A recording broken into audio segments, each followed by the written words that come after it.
Hello साथियों, मैं हूं समर ठाकुर और मैं आप सभी का स्वागत करता हूं इस आज की वीडियो में। आज की वीडियो आपके लिए बहुत ही इंफॉर्मेटिव होने वाली है, क्योंकि आज की वीडियो के लिए बहुत दिनों से जो इंतजार किया जा रहा था पटवारी का एग्जाम, उस एग्जाम के आने के बाद साइंस की स्ट्रेटेजी जो है अपकमिंग आपकी क्या होगी, ये डिस्कस करेंगे हम लोग। तो बच्चों, सबसे पहले आप लोगों ने ध्यान देना है कि सिलेबस आ चुका है, आपने सिलेबस को अच्छे तरीके से पढ़ना है। वहां पे नोटिफिकेशन में मेंशन है कि 12वीं तक का सिलेबस आपसे पूछा जाएगा। लेकिन अगर हम बाकी पेपर्स को एनालाइज करें जो रिसेंटली पेपर सेम कमीशन द्वारा कंडक्ट करवाए गए थे, या बाकी स्टेट्स और बाकी एग्जाम्स की, सरकारी एग्जाम्स की बात करें, तो 12वीं तक की साइंस पूछ लेना, वो भी पटवारी के एग्जाम में, इसका कोई तुक नहीं बनता है और ना ही आपको ये पूछा जाएगा। अभी टीजीटी के एग्जाम में भी हमने ऐसे ही देखा था कि सिलेबस कुछ अलग था लेकिन चीजें कुछ अलग थी। आगे ये सारी डिस्कशन जारी करने से पहले मैं बड़ी इंपॉर्टेंट आपके लिए अनाउंसमेंट और देखो बड़ी इंपॉर्टेंट इंफॉर्मेशन है बता दूं, इससे आपकी तैयारी को जो 4 चांद लग जाएंगे, तैयारी जो है उसकी स्पीड बढ़ जाएगी। आपके लिए हिमाचल पटवारी के एग्जाम के लिए ऑनलाइन बैच आ चुका है। ये 11 दिसंबर के बाद जो बैच जो है ये शुरू हो चुका है, और ये बैच जो है टाइम टू टाइम कुछ 2-3 दिनों के बाद क्या होता है, लगातार नया बैच बनता रहता है। तो अगर आप डिले भी हो गए कोई बात नहीं, आपको फ्रेश बैच मिल जाएगा, आप हम लोगों से कांटेक्ट कर सकते हैं। इसके अलावा अगर आप ऑफलाइन बैच ज्वाइन करना चाहते हैं तो घुमारवी और शिमला जैसे सेंटर्स में ये बैच ज्वाइन कर सकते हैं बच्चों। चलिए, तो आपने कुछ नहीं करना है, आपने क्या करना है, बैच की जानकारी के लिए इस नंबर पे कांटेक्ट करना है 9816422609। इस नंबर पे ज्यादा अगर कांटेक्ट करेंगे आप लोग तो आपको सारी डिटेल्स मिल जाएंगी। ठीक है, हम लोग सारे आपको मिलके, ये हमारी पूरी टीम है जो आपको पढ़ाने वाले हैं। इसमें मेरे पास आपके लिए साइंस की जिम्मेवारी आई है, तो ये जिम्मेवारी मैं कोशिश करूंगा कि बखूबी आपके लिए निभाई जाए। सबसे पहले इस जिम्मेवारी का स्टेप जो है वो है आपको अवेयर करना ना कि क्या क्या पेपर में आ सकता है और उसको कैसे पढ़ा जाएगा। चलिए, तो बच्चों मैं सभी से सबसे पहले बता दूं, जो साइंस है, साइंस में 3 सेगमेंट हम देखते हैं। ये हम सभी को पता है कि साइंस में हम लोग देखते हैं कि 3 सेगमेंट्स हैं। पहला है बायोलॉजी यानी जीव विज्ञान, ठीक है, उसके बाद रसायन विज्ञान यानी केमिस्ट्री, और तीसरा फिजिक्स यानी भौतिक विज्ञान। ये हम लोगों ने जो 10 तक पढ़ा है, सीधे क्वेश्चंस मैं आपको सीधे बता दूं, सीधे क्वेश्चन एनसीईआरटी से सीधे लाइन टू लाइन क्वेश्चन बनते हैं बच्चों।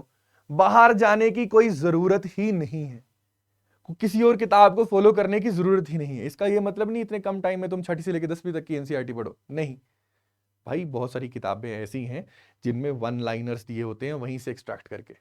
उसके अलावा मैं भी आपको वैसे ही पढ़ाऊंगा कि एनसीईआरटी का ही एक्सट्रैक्टेड वर्जन, जहां से सीधे सवाल पेपर में पूछे जाएंगे, जैसे पढ़ाया जाएगा वैसे ही सवाल पूछे जाएंगे। एक एक करके इनकी बात करते हैं, इनको तोड़ते हैं सब्जेक्ट्स को और एक एक करके देखते हैं।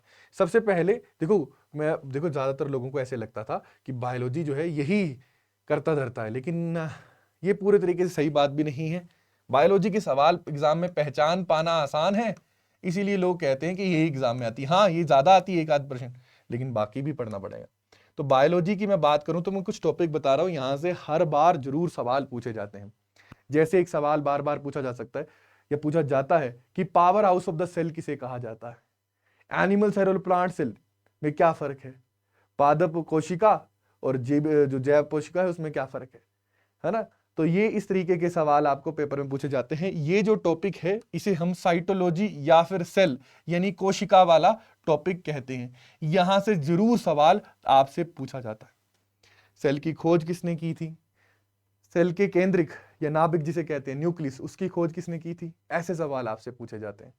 उसके बाद जो दूसरा टॉपिक आता है जहां से लगातार सवाल पूछे जाते हैं वो आता है विटामिन का। विटामिन सी का क्या नाम है, स्कोर्बिक एसिड। विटामिन ए का क्या नाम है, रेटिनोल। ये वैज्ञानिक नाम है, साइंटिफिक नेम।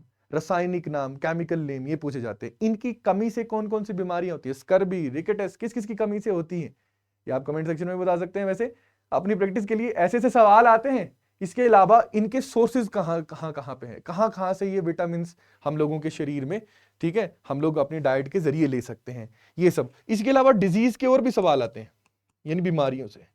जेनेटिकल बीमारियां कौन कौन सी हैं, यानी आनुवंशिक बीमारियां। उसके अलावा कौन कौन सी ऐसी बीमारियां हैं जो किसी मिनरल की कमी से हो जाते हैं। तो ये पूरा का पूरा जो टॉपिक है न्यूट्रिशन वाला यानी पोषण वाला, ये पूरा टॉपिक आता है। ये आपको एग्जाम में पक्का ही पूछा जाएगा, यहां से 100% प्रश्न आपको देखने को मिलते हैं। उसके अलावा सबसे बड़ा टॉपिक ह्यूमन बॉडी, इंसानी शरीर से जो डाइजेस्टिव सिस्टम यानी पाचन तंत्र है, श्वसन तंत्र है, तंत्रिका तंत्र है यानी nervous system, respiratory system, reproductive system, इन सब से सवाल आते हैं। ठीक है, ये और इसके अलावा जैव और पादप जगत यानी एनिमल एंड प्लांट किंगडम, इनमें से सारे सवाल नहीं पूछते, एक्सेप्शंस पूछते हैं। जैसे पूछेंगे कौन सा, ऐसे पूछेंगे, ये बड़े कॉमन है कि पटवारी में ये सवाल पूछा जाएगा। कहेंगे which of the following is fruit, या which of the following is fruit ऐसे पूछ देंगे, या which of the following is vegetable ऐसे पूछेंगे। Which of the following is vegetable पूछ दिया, निम्नलिखित में से कौन सा जो है वो एक सब्जी है। ठीक है, ऐसे पूछ लेंगे। लिखा होगा लेडी फिंगर या ओकरा यानी भिंडी, लिखा होगा बिटर गोर्ड यानी करेला, उसके अलावा ऐसे ही लिखा होगा पंपकिन, पंपकिन यानी कद्दू, और वैसे ही लिखा होगा पोटैटो यानी आलू। सवाल तो इसका आलू ही होना है, जवाब तो इसका आलू ही होना है, लेकिन हमें क्लैरिटी नहीं होती है। तो ये जो जो जहां पे फंसने वाले सवाल हैं, जिनमें बच्चे को क्लैरिटी नहीं होती है, या तो ऐसे सवाल पूछे जाएंगे या फिर एक्सेप्शन वाले सवाल। जैसे पूछेंगे क्रोकोडाइल के हार्ट में कितने चेंबर है, यानी जो क्रोकोडाइल है यानी जो मगरमच्छ है उसके हृदय में कितने कितने कक्ष होते हैं। ठीक है, एक्सेप्शन वाले क्वेश्चन कि ऑक्टोपस के खून का रंग क्या होगा, जो मतलब चीजें अलग हैं।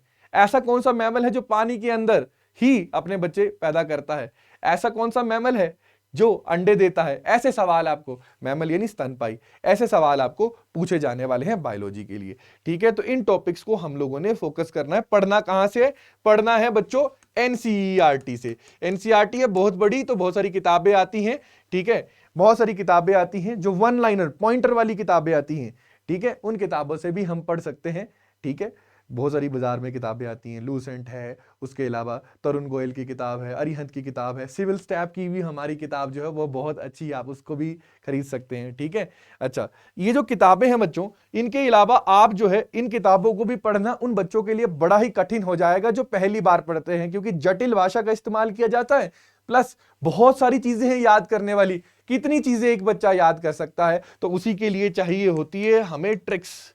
तो इन ट्रिक्स से पढ़ने के लिए आप हमारे बैच को ले सकते हैं बच्चों। मैं ही आपको बड़ी सारी ट्रिक्स से सारी चीजें दिमाग में भर दूंगा, सारी चीजें ट्रिक से याद करवा दूंगा। ये देखिए, ट्रिक से, फोटोग्राफ से, जैसे भी हो, प्रैक्टिस से, क्वेश्चन से, सारी चीजें डाल दूंगा। आपको इस नंबर पर फोन करना है, सारी डिटेल्स आपको मिल जाएंगी।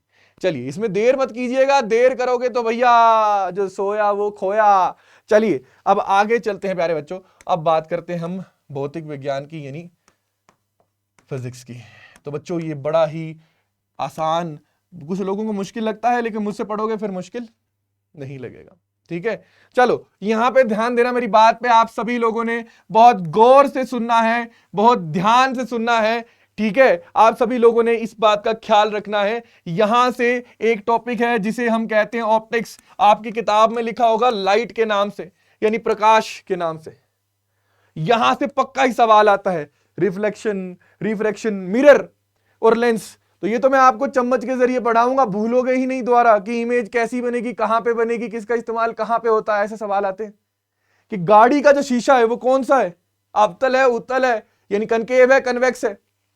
ऐसा सवाल आएगा आपको। ठीक है, अगर आपको दूर नहीं नजर आता है, यानी दूर की नजर कमजोर है, मायोपिया है, तो उसमें आपको कौन सा लेंस लगेगा, ऐसा सवाल आपको आता है। ये सारी चीजें आपके दिमाग में मैं डाल दूंगा। इसके अलावा बच्चों, ठीक है, अगर मैं लाल रोशनी डाल रहा हूं एक पत्ते के ऊपर अंधेरे में, तो पत्ता किस रंग का दिखेगा, ऐसे सवाल आते हैं। अगर मैं बात करूं इसके अलावा मैकेनिक्स, जिसे हम मोशन के नाम से भी पढ़ते हैं। ठीक है, ये कौन सा टॉपिक है प्यारे बच्चों, मैकेनिक्स, जिसे हम किस नाम से पढ़ते हैं, मोशन के नाम से भी पढ़ते हैं। बड़ी क्लासेस में इसे मैकेनिक्स के नाम से पढ़ते हैं, मोशन यानी गति के नाम से पढ़ते हैं। न्यूटन के तीनों लॉ, उसके उदाहरण आ जाते हैं कि जब रॉकेट आसमान में जा रहा है तो न्यूटन का कौन सा नियम इसके पीछे है, जब इंसान तैर रहा है तो उसके पीछे कौन सा नियम है, आर्किमिडीज का कौन सा नियम कहां पे काम आ रहा है। इस तरीके के सवाल आपसे पूछे जाएंगे। इसके अलावा आपसे यूनिट पूछ लिए जाते हैं कि वेग का, ठीक है, इकाई क्या है, मापक इकाई, एसआई इकाई क्या है। आपने बताना है मास यानी द्रव्यमान का कि मापक इकाई क्या है। ऐसे मापक इकाइयां पूछ ली जाती हैं। ठीक है, किसके यूनिट क्या है। ठीक है, यूनिट तो फिर आपको हर जगह ही पूछ लिए जाएंगे, यूनिट्स वाला तो पूरा ही कवर करना है। आपसे पूछ लेंगे करंट का यूनिट क्या है, रेजिस्टेंस का यूनिट क्या है, ये सब चीजें आपसे पूछ ली जाती है एग्जाम में। ये तो दो मोस्ट इंपॉर्टेंट टॉपिक है। इसके अलावा इलेक्ट्रिसिटी, इलेक्ट्रिसिटी से क्या क्या सवाल आते हैं भाई, ओहम के लॉ से जुड़े हुए सवाल आते हैं, चालक, सुचालक, कुचालक, ठीक है, यानी good conductor, bad conductor, semiconductors, insulators, इन सब से सवाल आ जाते हैं, ठीक है, इन सब से सवाल आपको बन जाएंगे, ठीक है। उसके अलावा सबसे इंपॉर्टेंट बच्चों इलेक्ट्रोमैग्नेटिक वेव्स, यानी अगर हम बात करें तो विद्युत चुंबकीय तरंगे और साथ में साउंड सवाल आ जाता है। इंसान का कान 20 से लेकर 20,000 हर्ट्ज तक सुन सकता है, उसके ऊपर का, उसके नीचे का। अल्ट्रासोनिक रेज, अल्ट्रासोनिक वेव्स क्या होती हैं, इनका इस्तेमाल कहाँ करते हैं, हाथी कौन सी वेव्स को सुन सकता है, चमगादड़ जो है अपना शिकार पकड़ने के लिए किस तरंगों का इस्तेमाल करता है, ऐसे सवाल आपको देखने को मिल जाएंगे। इनको भी कहां से कवर करना है हम लोगों ने, NCERT से ही कवर करना है।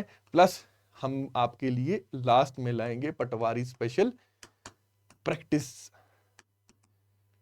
सेट, जो पूरे एनसीईआरटी ओरिएंटेड होंगे और यहीं से सवाल पूछा जाता है। जो एग्जामिनर है यहीं से सवाल पूछता है, कहीं और से सवाल नहीं पूछता है। ये बात आपने जान लेनी है, सीधा सीधा यहां से सवाल है, इधर उधर से सवाल ही नहीं आएगा। आखिरी में बच्चों रासायनिक शास्त्र यानी केमिस्ट्री, जिससे लोग डरते हैं, मुझसे पढ़ लोगे दोबारा नहीं भूलोगे, सारा ट्रिक के जरिए पढ़ाऊंगा, सारा तुम लोगों को कंसेप्ट जो है वो समझाऊंगा, इतने अच्छे तरीके से समझ जाओगे कि दोबारा तुम बोलोगे कि यही पढ़ना है, ठीक है। चलिए ये बातें सारी बाद में देखते हैं, इससे पहले क्या आता है। तो सबसे पहले तो बच्चों इसमें आपको स्टेट ऑफ मैटर के बारे में पूछ लेते हैं। आपको सवाल यह आ जाएगा कि जब सीधा भाप से या सिर्फ सीधा गैस से सॉलिड बना दिया जाए एकदम ठंडा करके, उस प्रोसेस को क्या कहते हैं। अगर उल्टा कर दिया जाए, जैसे कार्बन डाइऑक्साइड का एग्जांपल दे देंगे, कार्बन डाइऑक्साइड सॉलिड स्टेट से सीधा वेपर स्टेट में चली जाती है, इसे क्या कहते हैं, इस प्रोसेस को क्या कहते हैं, ठीक है। आपको सवाल ये देखो, ये स्टेट्स ऑफ मैटर, मैटर से सवाल है सीधा, ठीक है, कि मिसिबल यानी आपस में घुले हुए जो लिक्विड है उनको अलग करना है, तो उनको अलग करने के लिए कौन से प्रोसेस का इस्तेमाल किया जाता है, फ्रैक्शनल डिस्टिलेशन क्या है, डीजल पेट्रोल को अलग करने के लिए, ऐसे सवाल आ जाते हैं।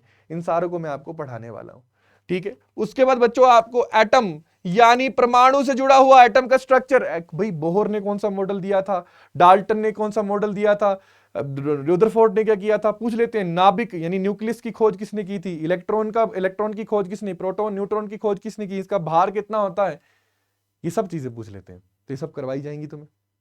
द्रव्यमान पूछा जाता है एटम का, यानी एटॉमिक मास पूछा जाता है, एटॉमिक नंबर यानी परमाणु की संख्या पूछी जाती है। ये परमाणु की संख्या, मैं सारी आपको परमाणु की संख्या याद करवाऊंगा, हर एक एलिमेंट की आपको एटॉमिक नंबर में ट्रिक के साथ याद करवाऊंगा, ये सब। उसके अलावा बच्चों बड़ा फेवरेट टॉपिक एसिड बेस, तो एसिड के नाम पूछ लेते हैं, फॉर्मूले पूछ लेते हैं, बोलेंगे फॉर्मिक एसिड फॉर्मूला क्या है, तो आपको पता होना चाहिए HCOH, बोलेंगे कहां होता है ये भी पता होना चाहिए कुदरत में, ऐसे सवाल आपसे आ जाते हैं। पीएच के बारे में पूछ लेते हैं। उसके अलावा जो सवाल आते हैं ना एसिड बेस से, वो बच्चों बड़े कई बार आसान और कई बार जो होते हैं आसान पर थोड़ा डिफिकल्ट लैंग्वेज में पूछ लिए गए होते हैं। उसके अलावा मेटल नॉन मेटल, धातु के बारे में पूछ लिया जाता है। उसके अलावा हमारे इर्द गिर्द जो चीजें हैं जैसे दारू, इसका रासायनिक सूत्र का ये सवाल पक्का आता है। उसके अलावा रासायनिक सूत्र सारे पूछे जाते हैं और इनका इस्तेमाल पूछा जाता है, ठीक है। जर्नल नेम पूछे जाते हैं, बोलेंगे बेकिंग सोडा का रासायनिक सूत्र क्या है, वॉशिंग सोडा का रासायनिक सूत्र क्या है, ऐसे सवाल पक्का आते हैं। ब्लीचिंग पाउडर का रासायनिक सूत्र क्या है, ऐसे सवाल तो आपको पक्का ही देखने को एग्जाम में मिल जाएंगे। तो ऐसे सवालों के लिए आपने तैयार होना है। तैयार होने के लिए मेरे साथ अगेन सोर्स क्या है, नीला ठोटा, ठीक है, यानी ब्लू विट्रोल, ये सब पूछ लिया जाता है। इसका अगेन सोर्स है 6ठी से लेके 10वीं तक की NCERT। तो निश्चिंत हो जाना है मेरे साथ, मैं आपको बहुत आराम से बहुत प्यार से इसको पढ़ाने वाला हूं। पढ़ेंगे कैसे, देखो पढ़ने के लिए सबसे पहले हम लोगों को किसी भी चीज को, सब्जेक्ट को पढ़ना होता है, पहले हमें फैमिलियरिटी डेवलप करनी पड़ती है। तो पहले हम लोग क्या करेंगे, फैमिलियरिटी डेवलप करेंगे, यानी सब्जेक्ट को जानेंगे, पहचानेंगे। वो कैसे किया जा सकता है, या तो लेक्चर्स देख के, या फिर किसी छोटी क्लास की बुक को पढ़ के। एक बार आप सब्जेक्ट से फैमिलियर हो गए, फिर आप करते हो उसी को डिटेल्ड एनालिसिस या डिटेल स्टडी। ये कैसे किया जाता है, बड़ी क्लास की बुक्स को पढ़ के, यानी एडवांस बुक्स को पढ़ के, या फिर कोई नोट्स जो आपको कोचिंग प्रोवाइड कर रही हो उन नोट्स को पढ़ के, जिसमें एक्सट्रैक्टेड हो सबका सब, और एंड में अपनी तैयारी को सुनिश्चित करने के लिए क्या लगा के, टेस्ट लगा के। ठीक है, तो हम भी वैसे ही करेंगे कि सबसे पहले सब्जेक्ट से रूबरू होंगे, पहचान बनाएंगे, कंफर्टेबल होंगे, उसके बाद बच्चों उसके सारे नोट्स वोट्स प्रोवाइड करके आपको पूरा तैयार करेंगे। उसके बाद हर एक टॉपिक का आपका टेस्ट होगा, वो एक फुल लेंथ टेस्ट भी होंगे, जिससे आपकी तैयारी जो होगी बहुत शानदार हो जाएगी। तो यही था आपके लिए मेरी सारी, देखो अब सबसे बड़ी सलाह मैं आपको दूंगा, ठीक है, फिर कोई फायदा नहीं होता जब चिड़िया चुग गई खेत, तो कहते हैं ना आप पछताए होत के जब चिड़िया चुग गई खेत, कोई फायदा नहीं होगा। सही वक्त है, अभी से पढ़ना शुरू कीजिए, अभी और इंतजार मत कीजिए, जल्दी से तैयारी शुरू कीजिए। अगर आपको कोई भी मदद चाहिए होगी तो सिविल स्टैप आपके लिए हमेशा ही है। हमारे YouTube चैनल से जितनी हो सके आपकी उतनी मदद की जाएगी। स्पेशल कोर्सेज में एनरोल्ड होने के लिए आप इन नंबर्स पे कॉल कर सकते हो। चलिए इसी के साथ मैं लेता हूं अलविदा, मिलूंगा आप सभी से। ये कामना करता हूं कि आप सभी की तैयारी बहुत अच्छे से हो और आपको जो आपकी जो सपना है, आपकी पसंदीदा जॉब है, वो आपको पटवारी बनने का अगर आपको चाहत है तो आपकी मनोकामना पूरी हो। ठीक है, तो इसी के साथ मैं लेता हूं अलविदा। जय हिंद, जय हिमाचल।